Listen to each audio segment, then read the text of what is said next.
হযরত মাওলানা কারি নাঈমউদ্দিন আজিজি সাহেব। হযরত মাওলানা কারি নাঈমউদ্দিন আজিজি সাহেব, আমি হুজুরকে ওনার মূল্য এদিক সেদিক আছি, রাত্র গভীর হয়ে গেছে। আপনারা দয়া করে সবাই প্যান্ডেলে বসে একটু সামনের দিকে আসেন। একটু পরেই মহান মুর্শিদ কিবলা আসবে। আমার বাবাজি আসছেন। একটু পরে আমার মহান মুর্শিদ আল্লামা শাহ সুফি মোহাম্মদ শরীফুল আজিজ মুর্শিদ কিবলা আসবে, ইনশাআল্লাহ দোয়া করবেন। আপনারা অবশ্যই আখিরে মোনাজাত করে আপনারা যাবেন। আশেপাশে যারা আছেন সবাই মাহফিলে চলে আসেন। রাত্র গভীর হয়ে গিয়েছে এবং ফায়েজের সময় দরবারের আদবতা রক্ষার্থে আমরা সবাই প্যান্ডেলের ভিতরে বসে যাই। আল্লাহ আমাদের সকলকে কবুল আর মঞ্জুর করুন। সকলে বলে আল্লাহুম্মা আমিন। সালাতু ওয়াসসালামু আলাইকা ইয়া রাসূলুল্লাহ, আসসালাতু ওয়াসসালামু আলাইকা ইয়া হাবিবাল্লাহ, আসসালাতু ওয়াসসালামু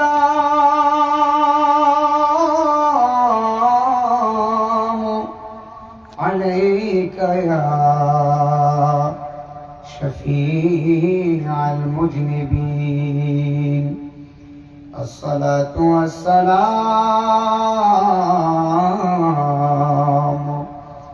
আলাইকা ইয়া রহমাতাল লিল আলামিন। সবাই মহব্বতে আদবের সহিত পড়ি আল্লাহুম্মা সাল্লি, জোরে জোরে, মাওলানা মুহাম্মদ ওয়া আলা আলি সাইয়্যিদিনা। সবাই মায়ার সুরে পড়ি আল্লাহুম্মা সাল্লি আলা সাইয়্যিদিনা মাওলানা মুহাম্মদ ওয়া আলা আলি সাইয়্যিদিনা।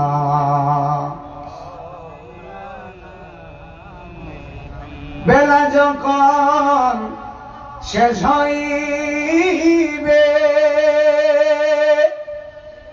পানের তরি পাবে না,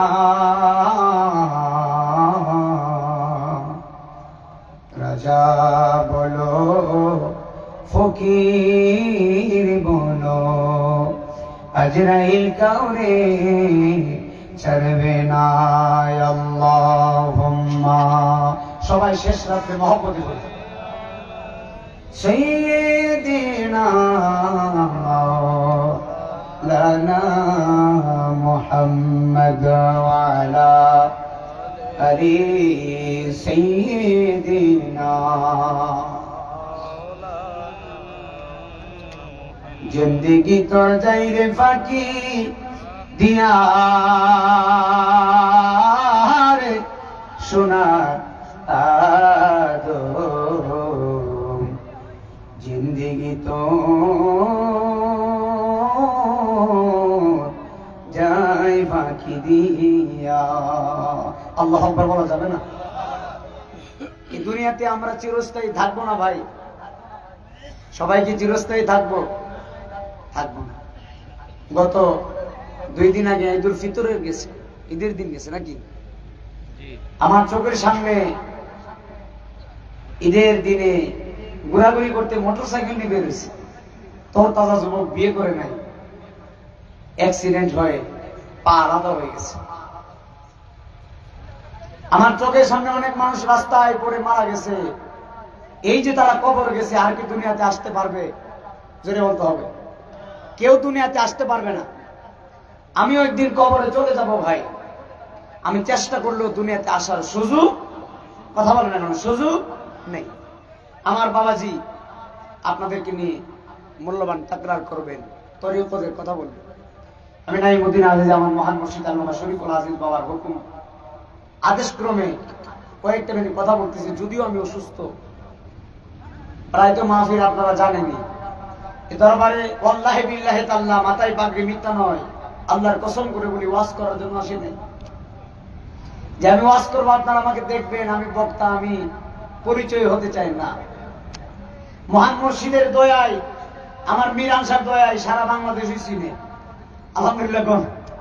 তো এই দরবারে শুধু দোয়ার জন্য, কিসের জন্য? দোয়ার জন্য আসছি। আমার মহান মুর্শিদ আমার জন্য দোয়া করে, আপনারা আমার জন্য দোয়া করে। বাবাজির হুকুমে কয়েকটা মিনিট কথা বলার জন্য আসছি মাত্র। তবে সবচাইতে বড় কথা হচ্ছে এখানে আমার পীর ভাই আছে না নাই? জোরে বলতে হবে, আছে না নাই? আমার পীর ভাই, পীর বোনেরা যারা আসছেন, এই দরবারে 1 নম্বর নসিহত হলো নামাজ। কি এই দরবার কি শরীয়তের দরবার না? কথা বলে না কেন? কিসের দরবার? জোরে বলতে হবে, কিসের দরবার? শরীয়তের দরবার। তাহলে আপনারা বলেন, এই দরবারের প্রথম কথা হলো নামাজ, মা বাবার খেদমত। কথা বলতে হবে, ঠিক না বেশি বলতে হবে। যার চরিত্রে মা বাবার খেদমত নাই, সে কখনো পীরের মুরিদ হতে পারে না। কথা বলে না কেন? ঠিক না বলেন? যার চরিত্রে মা বাবার খেদমত নাই, সে কখনো নেক সন্তান হতে পারে না। যে মা বাবার মনে কষ্ট দেয়, সে কখনো ভালো সন্তান হতে পারে না। যেই সন্তানের জন্য মা বাবা সমাজের ভিতরে, গ্রামের ভিতরে চেহারা দেখাতে পারে না, অর্থাৎ গ্রামের ভিতরে লজ্জিত, ওই সন্তান কখনো আল্লাহ অব্দি পর্যন্ত বসতে পারে না। কথা বলেন না কেন? ঠিক না বলে না? যেন মা বাবার খেদমত ছাড়া ওলি হওয়া যায় কখনো না। মা বাবার খেদমত ছাড়া কখনো ওলি হতে পারবেন না আপনি। এখন আপনি মক্কা শরীফের ইমাম সাহেব হন, মদিনাতুল মুনাওয়ারায় ঝাড়ু দিয়ে পরিষ্কার করেন, আল্লাহ রাসূল আপনার মতো নাফরমানকে কবুল করবে না। কথা বলেন না কেন? ঠিক না বলে না? মা বাবার খেদমত যাদের আছে, সন্তান যদি মায়ের চেহারার দিকে তাকিয়ে তাবাসসুম মুস্কি হাসি দেয়, ওই সন্তানের আমল নামায় আল্লাহ কবুল হজের সওয়াব দেয়। আল্লাহর কথা জোরে বল। এই জন্য আমি অনুরোধ করে বলি, আল্লাহর কসম করে, অহংকার নয়। আপনারা জানেন আমি সবাইকে ভালোবাসি, অহংকার নয় ভাই। বড় আদবে, বড় মহব্বতে বলতেছি আমার পীর ভাইরা। সত্য একটা কথা বলি, এই দরবার গৌসে বাগের দরবার। কথা কয় না? এই দরবার কিসের দরবার? গৌসে বাগের দরবার। গৌসে বাগ আব্দুল কাদের জিলানী, খিলানী, আল হাসানি ওয়াল হুসাইনি, হাইকেল নুরানি, আব্দুল কাদের জিলানী গৌসে বাগ থেকে এখানে ফায়েদ আসতেছে, এটা আমাদের ইমানি বিশ্বাস। কথা বলেন না? ঠিক আছে ঠিক। আজকের মাহফিল মিরান শাহ তাড়াতাড়ি বাগদাদি টাকার ক্ষমতা আছে না নাই? কথা বলেন, জোরে বলেন, আছে না নাই? আজকের মাহফিল ফকির আবু সাইদ আল কাদরি দাদাভাই দেখার ক্ষমতা আছে না নাই? তো আল্লাহর ওলিরা যদি এই মাহফিল দেখার ক্ষমতা, এই মাহফিলে আসার ক্ষমতা রাখে, আপনারা জবান করে বলতে হবে, সুন্নি ভাইয়েরা আপনারা বলুন, আমার কামলেওয়ালা জিন্দা নবী, আকা ইমামদার তাজদার মদিনা, হুজুরপুর নূর সাল্লাল্লাহু আলাইহি ওয়াসাল্লাম, আমার কামলেওয়ালা দয়ার নবী আজকের মাহফিল দেখার ক্ষমতা আছে না না? এই বিশ্বাস কার কার আছে? দুই হাত তুলে একটা স্লোগান দেন, নারে তাকবীর, আল্লাহু আকবার, নারে রিসালাত, ইয়া রাসূলুল্লাহ। সকলে বলি মারহাবা। শাহে। এখন কথা হলো একটাই, বেশিক্ষণ নয়, শুধু 10 মিনিট। বাবাজিকে বসিয়ে কথা বলবো না, 10 মিনিট কথা বলতেছি। এখন আমার কথার দিকে মনোযোগ দিবেন। 1 নম্বর কথা হলো মা বাবার খেদমত লাগবে, 2 নম্বর কথা হলো চরিত্রে নামাজ লাগবে। কথা বল না। আর যার চরিত্রে নামাজ আসে, সে কখনো হারাম পথে চলতে পারে না। ঠিক আছে ভাই? ওয়াজ তো বহুত শুনছেন, সকাল মাগরিবের নামাজের পর থেকে রাত 2টা 2:30 পর্যন্ত ওয়াজ শুনছেন। এখন কয়েকটা নসিহত শুনেন। নসিহত কি? আমি নসিহত বলবো কি? তবে আমার চরিত্রে যাহা আছে আমি তাহা বলতেছি। আমার চরিত্রের নামাজ আছে, নামাজের কথা বলতেছি। আমার চরিত্রে মা বাবার খেদমত আছে, খেদমতের কথা বলতেছি। আমি চাই প্রত্যেকটা পীর ভাইয়েরা যেন তারা মা বাবার খেদমত করে, নামাজ পড়ে। এখন আপনারা বলুন, নামাজ পড়তে চাই কি চাই না? ডান হাত তুলে ওয়াদা দেন, বলেন আল্লাহ আল্লাহ আমরা নামাজ পড়বো, আল্লাহ আমাদেরকে কবুল করুক, আমিন বলুন। এই পৃথিবীতে টাকার জন্য আসি নাই, সবাই চলে যাব, যা চলে যাব। সামনে স্টেশনের নাম হলো কবর। 3.5 হাত কবরে যাওয়ার আগে আপনারা জবান করে বলেন, 3.5 হাত কবরে যাওয়ার আগে আল্লাহর দরবারে তওবা করার দরকার আছে না নাই? আমার দিকে তাকান। হযরত ইমাম ইবনুল কুদামা আল মাকদিসি, হযরত ইমাম ইবনুল কুদামা আল মাকদিসি, যিনি হুজুর গাউসুল বাকের ছাত্র ছিলেন, ইমাম জাওজির ছাত্র ছিলেন, ইমাম ইবনুল কুদামা আল মাকদিসি তিনি একটা কিতাব লিখেছেন। এই কিতাবের নাম হলো কিতাবুত তাওয়াবিন। কিতাবের নাম কি? কিতাবুত তাওয়াবিন। এই কিতাবুত তাওয়াবিনের ভিতরে তিনি লিখেছে, আল্লাহর নবীর দরবারে একজন সাহাবী গিয়েছেন। সাহাবী গিয়ে বলে, আসসালাতু আসসালামু আলাইকা ইয়া রাসূলুল্লাহ। আমার নবীজিকে সাহাবী সালাম দিয়েছে। আপনারা জবান করে বলেন, আমার নবীরে সালাম দিলে শান্তি লাগে কি লাগে না? আর জবান করে বড় লাগে কি লাগে না? নূর নবী বানাইছে আল্লাহ প্রেমের কারণে, নূর নবী প্রেমের কারণে, প্রেমের ডোরে বান্দরে মন মদিনার শোনে। মার আওয়াজ করে বল। আমি বাজানতে বসে আমার আব্বা অনেক মায় করে, আমি আমার গলা ভাঙ্গা, বুঝতেছে আমার কিন্তু গলা ভাঙ্গা। গতকালকে রাজশাহী গেছিলাম, অনেক দূরে প্রোগ্রাম করছিলাম।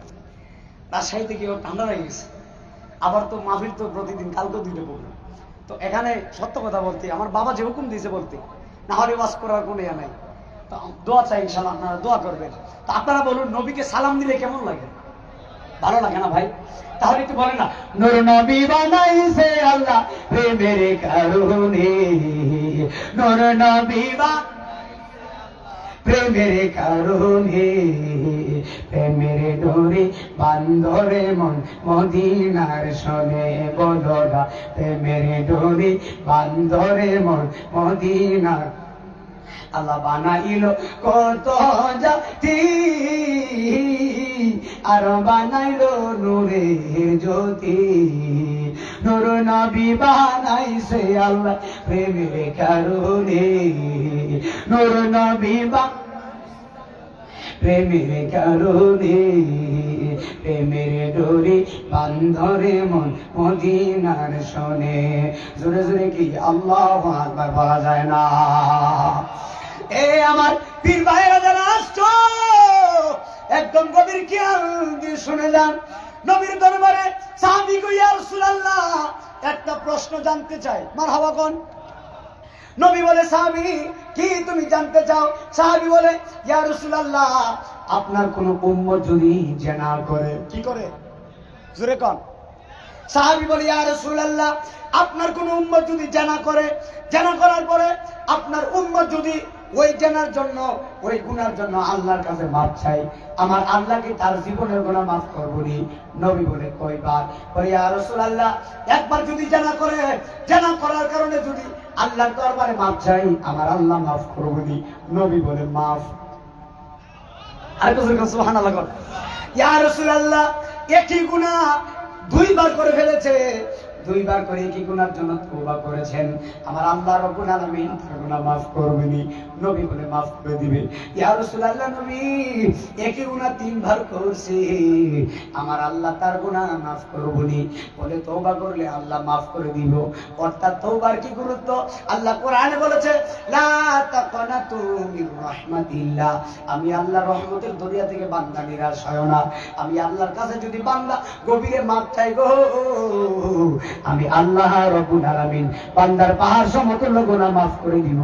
একবার জবান করে বলো আল্লাহু আকবার। বান্দার পাহাড় সমতুল্য গুনাহ আল্লাহ maaf করে দেয়।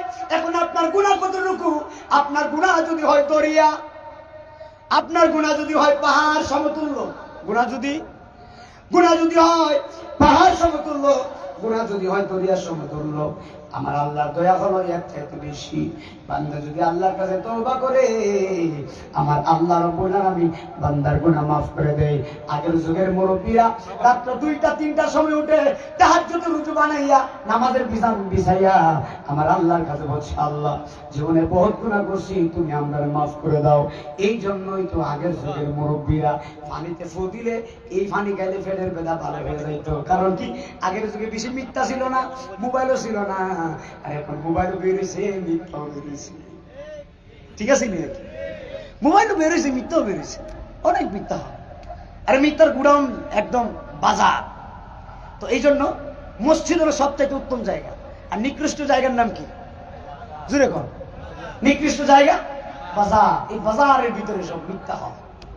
বয়ান লম্বা করি না, বাজান বসে আছে, কারণ আপনাদের সামনে তার করবো ইনশাআল্লাহ। তবে একটা কথা বলে দিয়ে যায়, বাবা আল কিদবু ইহলিক আল কিদবু ইহলিক ওয়াসিদকু ইনজি। যদি সত্য বলেন বেঁচে যাবেন, মিথ্যা বলে ধ্বংস হয়ে যাবেন। কথা ঠিক কিনা? আর আল্লাহ কোরআনে বলেছে যারা মুমিন তারা আমাকে ভয় করে। ভয় মানে কি? আল্লাহর কথা স্মরণ হওয়ার সঙ্গে সঙ্গে তাদের অন্তরটা থরথর করে কাঁপতে থাকে। যারা মুমিন হয় তারা কখনো হারাম কাজ করতে পারে না। যারা মুমিন হয় তারা কখনো সুদ খেতে পারে না। যারা মুমিন হয় তারা কখনো ঘুষ খেতে পারে না। কথা বলেন ঠিক না ঠিক? আল্লাহ আমাদের সকলকে হারাম থেকে বেঁচে থাকার তৌফিক দান করুন। সকলে বলে আমিন। আমি আপনাদেরকে অনুরোধ করে বলবো, আপনারা অবশ্যই আদব নিয়ে আসবেন। দরবারে আদব নিয়ে আসলে ওলি হয়ে যায়। আদব নিয়ে আসলে কি হয়ে যায়? ওলি হয়ে যায়। আল্লাহ রাব্বুল আলামিন আমাদের সকলকে ওলি আউলিয়া রুহানি তাওয়াজ্জুহ ফয়েজ দিয়ে আমাদের মুর্দা কাল আল্লাহ জিন্দা বানিয়ে দেয়। সকলে বলি আল্লাহুম্মা আমিন। এই বলে আমি আমার অনেক লম্বা আলোচনা নয়, এখানে সংক্ষিপ্ত করছি। আপনারা নামাজ পড়বেন, মা বাবার খেদমত করবেন, আমার জন্য দোয়া করবেন, এই দরবারে আসবেন এবং এই বছরটা যারা আসে নাই আগামীতে অবশ্যই দাওয়াত দিয়ে তাদেরকেও নিয়ে আসবেন। অনুরোধ রইল। আসসালামু আলাইকুম ওয়া রাহমাতুল্লাহি ওয়া বারাকাতুহু।